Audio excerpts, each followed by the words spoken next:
Good morning, friends. Today we are going to talk about the nerve of upper limb. So here basically we are going to talk about the nerve supply, then what are its motor and sensory branches, your cutaneous branches, and little bit about the clinical anatomy about these nerves. So whenever we are going to start about the upper limb, first of all we have to talk about brachial plexus. Here we are only going to define the brachial plexus in very short. If you want to see all its detail, you can follow some my video already in the channel about the brachial plexus in detail. So brachial plexus itself is a network of spinal nerves formed by the ventral or anterior rami of cervical spinal nerves from C5 to C8 and T1. Brachial plexus is responsible for cutaneous as well as muscular innervations of entire upper limb. So this is the total networking. You can see it start from C5 to T1. Then certain branches, certain cords, divisions, cords are there, and from cords certain branches will be there, which you can follow as I have said you from separate video. Basically, we are going to talk about five main branches here, which are axillary, musculocutaneous, radial, median, and ulnar nerve. We have to keep in our mind something about dermatomes also. Dermatomes means area of skin which is supplied by a single spinal nerve. The area of skin that provides sensory input to the dorsal root of a pair of spinal nerve. So here there are 8 cervical, 12 thoracic, 5 lumbar and 5 sacral that relays cutaneous sensation like pain, thermal, itching, touch and from particular region of body to the brain. Dermatomes are useful in neurology for finding the site of damage to the spine. So simply if a particular patch of skin is having some sensation, specific sensation, so by learning this particular chart, you can simply remember which particular type of spinal nerve has been involved in it. Now this is the relation between dermatomes and myotomes. You can see there is vertebral column. From posterior root, one branch will there. From anterior root, one branch will there. Then first the dermatomes are going to be supplied by the anterior rami and the myotomes will be supplied by posterior rami. So this is myotome and dermatome relation with the roots of the spinal nerve. Now one by one we will talk in detail. First axillary nerve. So what are the things which you have to keep in your mind? First of all, its root value, from which cord it is arising from brachial plexus, then where it is located, then the branches, specifically muscular branches you have to learn, and then the clinical points. So axillary nerve arises from C5, C6 of brachial plexus, which is from the posterior cord of brachial plexus at the level of axilla. That's why its name is axillary. So in this diagram, you can see the axillary artery is there, and axillary artery in the behind side there will be axillary nerve. Axillary nerve is a small nerve only, which is going to give in the specific part of body or upper limb only. That is axilla and opposite to it. What are the branches of axillary artery? It lies to the posterior to the axillary artery, as I have said, and anterior to subscapularis artery. Then axillary nerve will divide into anterior branch and posterior branch. The anterior branch is going to innervate the anterior border of deltoid muscles, and posterior branch is going to innervate teres minor as well as posterior part of deltoid. So then it will branch to form the superior lateral cutaneous nerve of the arm. So basically you can simply remember from here you can see the axillary artery. Axillary artery is giving the superior branches are giving supply to the deltoid. Then inferior branch, it goes just like a recurrent artery or recurrent branch towards the teres minor, and further it is also giving the branches to the posterior parts. So in this diagram, you can see axillary artery, inferior branch, superior branch. Superior branch is given to the fiber to the deltoid. Inferior branch gives to the deltoid and teres minor, and superior lateral part will form the cutaneous branch. So what are the basic innervations of the axillary nerve? Muscular, it is, as I have already said, deltoid completely and teres minor. You can simply remember like this. Cutaneous innervations are towards the superior lateral brachial branch, cutaneous nerve, carrying information from the shoulder joint, skin covering the inferior region of deltoid muscles. So, how the injury will occur here? The injury may frequently injure due to the shoulder dislocation. As you may recall, the shoulder dislocation is normally on the inferior side. Then the paralysis of deltoid and teres minor will be the result if something happens to axillary nerve. Inability to abduct the arm beyond the possible position of the supraspinatus. If you are going to abduct your arm above your head, then it will be highly painful. So in the diagram also you can see this particular is the nerve. If something happens to it, then the shoulder, the contour of deltoid is going to be flaccid, and you can simply see this will weaken muscle, so it will not help in the proper abduction of your arm above the head region, and whatever is its supply, there will be some sensation or numbness will be present in this particular part. Next nerve which we have to talk is musculocutaneous nerve. Musculocutaneous nerve is very specific as it arises from lateral quarter brachial plexus opposite to the lower border of pectoralis minor. The root value is C5, C6 and C7. You can easily identify musculocutaneous nerve in the dissection because you can see the diagram. It pierces the coracobrachialis. It pierces the coracobrachialis, then it comes on the superficial side or on the brachialis side. So you can see here, penetrate the coracobrachialis and passes obliquely between the bicep brachii and brachialis to the lateral side of the arm. So it crosses the arm, then continues in the forearm as the lateral antebrachial cutaneous nerve. So if you remove the biceps or you part about it, then you can get the full idea of the musculocutaneous nerve, easily identified because it is going to be piercing the coracobrachialis muscle. What are the nerve supplies? It is supplies the total of the anterior compartment of the arm like coracobrachialis, bicep brachii and brachialis muscle. In cutaneous innervation, it forms the lateral antebrachial cutaneous nerve which divide into anterior and posterior part again. Anterior branch supplies to the skin of anterolateral surface of forearm as far as at the ball of the thumb, and posterior branch forms the skin of posterolateral surface of the forearm. You can see this diagram, very nice diagram.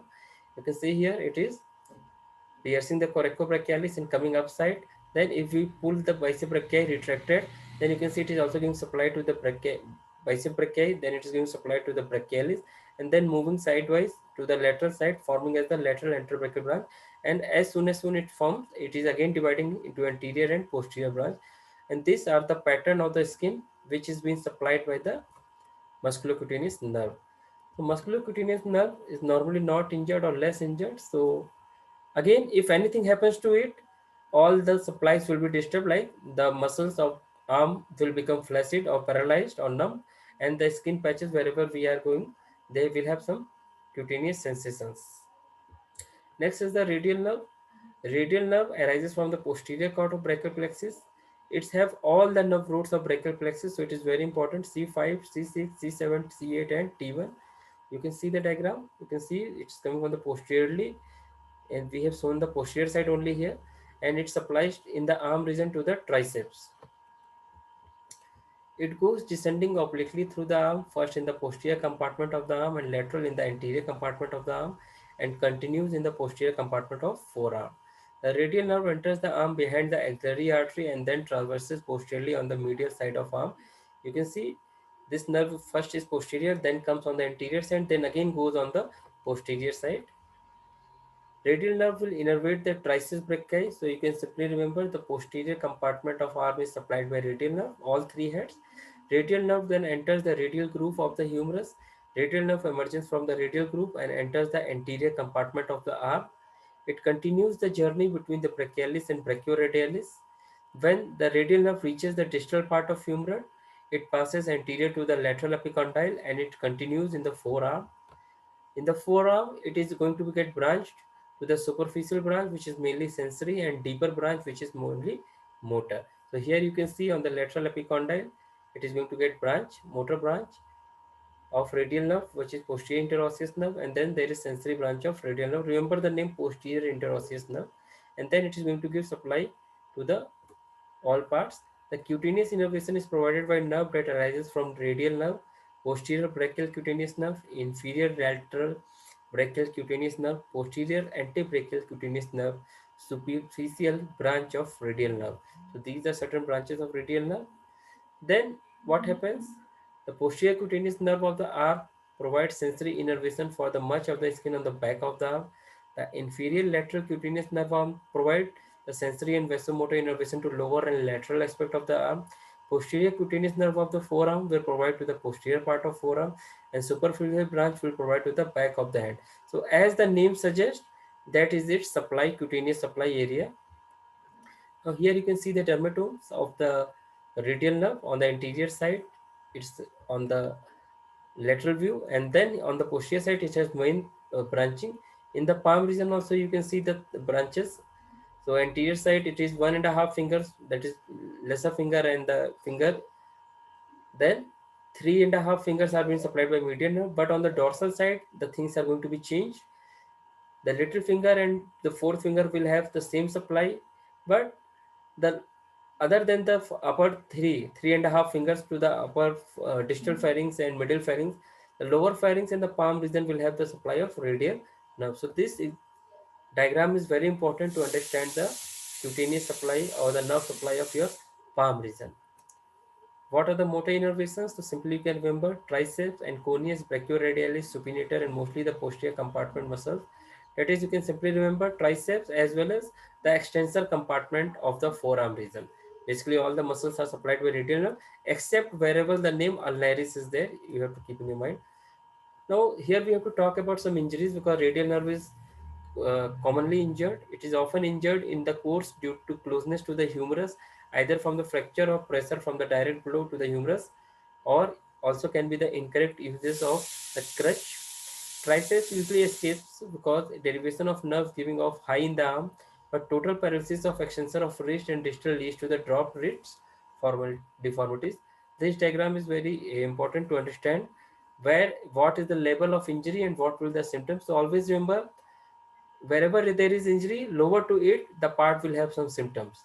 So if it is at the axilla region, like normally it happens in the person who are using the clutches, there will be weakness, tingling sensation, numbness from the back of the arm to total the hand. You can see if exit is the upper end, upper part, then all the lower parts will have some symptoms. If it happens in the spiral groove, which is the humerus, middle of humerus, weakening of brachioradialis, all the muscles of forearm, interferes with the person's ability to bend the wrist back and straighten the finger.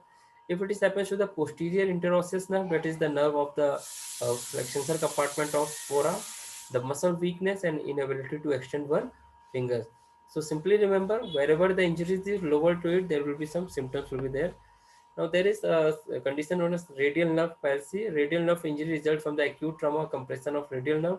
Condition may also refer to Saturday night palsy, as alcohol is sometimes a factor as person fall asleep with the back of their arm compressed by the chair back or bar. So what happens, you can see here, a person is fallen asleep with the hand like this after drinking. So this particular part, axillary part, is compressed or depressed, and that's why the radial nerve can be compressed in this particular site. So this type of palsy will be known as Saturday night palsy. Then same thing can happen in the honeymoon type of palsy, where some the couple is going to get sleeping in one another's arm for night, compressing the nerve. And the common one is crutch palsy, compression of nerve from walking with the crutches. Again, same condition will arises from here also. So this is how you can identify the wrist drop. This is due to the paralysis of wrist extensors. Then you can see the humerus. If it is the brachion, then radial nerve is going to be involved. The brachion humerus causes the nerve radial nerve to edema. So if anything happens to radial nerve, the certain symptoms are going to arise. Next is the ulnar nerve. It arises from the medial cord. The root value is C8 and T1, sometimes C7 also. Descends on the posterior medial side of the humerus. Then it goes posterior to the medial epicondyle. So normally it forms the medial. You can see here ulnar nerve arises from medial cord, continues in the medial side only and supplies the little finger and just adjacent finger also. It enters the anterior compartment muscles of the forearm. It means it doesn't give any supply to the arm region. Remember, it directly comes downside and supplies the flexor carpi ulnaris and medial half of flexor digitorum profundus. So it normally supplies whatever is present on the ulnar side. The ulnar nerve enters the palm and gives branches to the superficial branch and deep branch. The deep branch innervates the hypothenor muscles, intermediate hand muscles, thinner muscles. So here you can summarize everything. The muscles which are here: flexor carpi ulnaris, flexor digitorum, adductor pollicis, small distal muscles, motor functions like finger abduction and abduction other than the thumb, flexion of digit 4 and 5, wrist flexion adduction, sensory skin over the medial surface of hand through the superficial branch. You can see the dermatome here of the palm region. This is the ulnar nerve which forms the continuation of arch also, and this is the claw hand deformity which is normally seen in this particular type of nerve injury. So how the nerve injury is going to occur? Ulnar nerve may be damaged in the groove behind the medial epicondyle, either by the trauma or entrapment, leads to partial or completely loss of muscular and sensory nerve. The result of ulnar nerve leads to the typical claw hand deformities due to the loss of power in the intrinsic hand muscle and unopposed actions of the antagonistic muscle group. Wasting of hypothenar will be there. There are guttering between the metacarpus and inability to abduct the fingers or adduct the thumb, and also the sensory loss will be there. So you can see there will be muscle weakness, decreased grip power, muscle wasting, numbness and tingling, clawing of fourth and fifth finger, permanent disability. The causes may be the ulnar nerve entrapment at the elbow, carpal tunnel syndrome में भी ऐसा होता है, like elbow injuries, bone and joint disorder, repeating bending and excessive leaning, can be in diabetes. Ulnar nerve entrapment at wrist can be due to trauma, laceration, ganglionic cyst, ulnar tunnel syndrome, distal vascular anomalies, and other causes. So this is the typical picturization of claw hand, especially due to the ulnar. So you can see the fourth and fifth fingers are only involved, others are okay. And this is the dermatomes we have already seen. Again, you can see here the third, fourth, fifth finger completely and fourth finger in the half range. On the both the side, it is dorsal and palmar is supplied by the ulnar nerve only. Next is the median nerve. Median nerve arises from the lateral root of the lateral cord and medial root of the medial cord of the brachial plexus, which passes downward in the midline in the arm, close to the association with brachial artery. Again, in the arm region, it is not going to give any supply. The arm region is basically supplied by only musculocutaneous, axillary, and radial on the posterior side. Passes in front of elbow joint, cubital fossa, then down to the supply to the muscles of anterior compartment of forearm. Then it continues in the hand through the carpal tunnel where it supplies the intrinsic head muscles and skin of the hand. This is how you can see it is going to form. Remember here the branch will be anterior interosseous. At the cubital fossa, the anterior interosseous nerve arises from median nerve, descends through the forearm and at the wrist by giving the articular branches to the radiocarpal and intercarpal joint. It supplies flexor pollicis longus, lateral half of flexor digitorum profundus, and pronator quadratus. So normally the muscles of flexor compartment, both superficial and distal, except the names having ulna. Ulna will be supplied by ulnar nerve.